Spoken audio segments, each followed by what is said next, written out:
overhead smash, serve, tweener, emergency shots. Those are the shots in which we use the continental grip, hammer grip, number 2 grip, base knuckle and heel pad both on side number 2.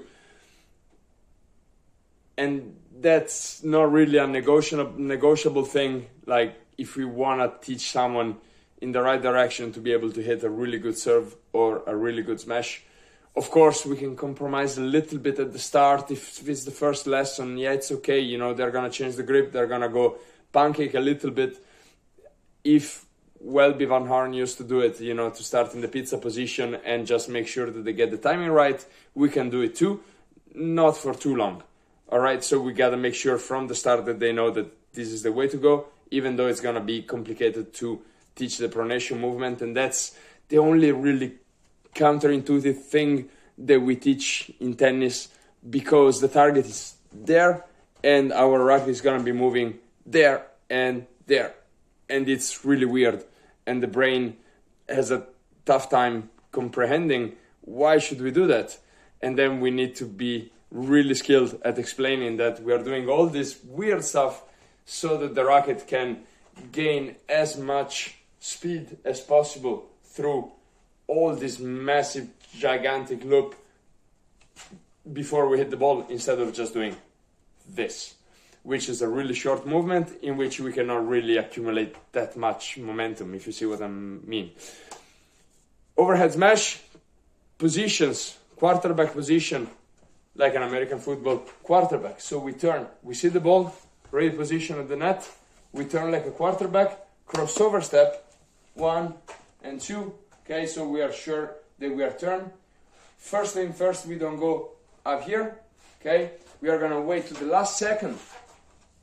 To pull up the non-dominant arm. We are actually gonna point to the ball with our left elbow before we stretch the arm, and then I come closer so I can show you that I'm gonna brush the few hair that I have left, and then I'm gonna go and talk to the telephone, clearing the shelf behind me. I'm gonna go give a high five to a giant. I'm gonna look at the watch that I'm wearing on my right wrist, and then I'm gonna finish down in the pocket, and that's gonna be in common with the serve. Okay, once again, you have the list on the workbook, but basically you want to give images over and over and over and over so that people can remember them, so that when you say, oh, you're not brushing your hair, instead you're going to a pancake position, they know what they can see what they are doing, and they can see what you want them to do. When you see brush the hair, it means that you need to go in with the edge of the racket right over the head. All right, we can start in different positions given the level of some players, given the fact that they're new beginners, that they never really hit anything overhead. We can start from the telephone position, making sure that we are sideways position, butt cap of the racket looking forward, 90 degrees, everything is 90 degrees. And then from there we can focus on the pronation movement, giving the high five to the giant. So we go from the little finger close to the ear, high five the giant, and then look at the watch down in the pocket. Common thing also on the serve, people are gonna do this, and then they're gonna go and hit the ball. I don't know why. People just do it, they lose balance, and it looks terrible and it doesn't work.